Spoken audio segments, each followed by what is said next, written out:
Good morning বন্ধুরা, আমি মৃন্ময়ী। আমার পরিবারের সবাইকে স্বাগত। আমি আপনাদেরকে কথা দিয়েছিলাম রোজ নতুন কিছু আপনাদের জন্য নিয়ে আসব।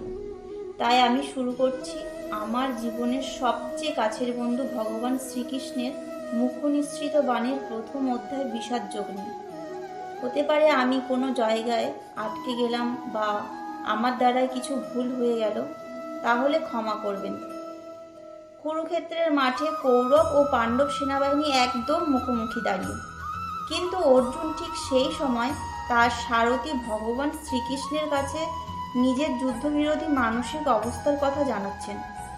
অর্জুন খুব মানসিক দ্বন্দ্বের মধ্যে আছেন, কারণ অর্জুন তার আত্মীয় স্বজন, বন্ধু বান্ধব, এমনকি তার পরিবার পরিজনদের বিরুদ্ধে অস্ত্র তুলতে যাচ্ছেন। এই কারণে তিনি অত্যাধিক কষ্ট অনুভব করতে থাকেন। মনে হচ্ছে অর্জুন দুই নৌকায় পা দিয়ে আছেন।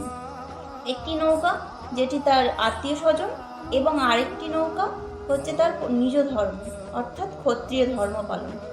অর্জুন যোদ্ধা হিসাবে যুদ্ধের পক্ষে হলেও তিনি মানসিকভাবে একেবারেই ভেঙে পড়েছেন।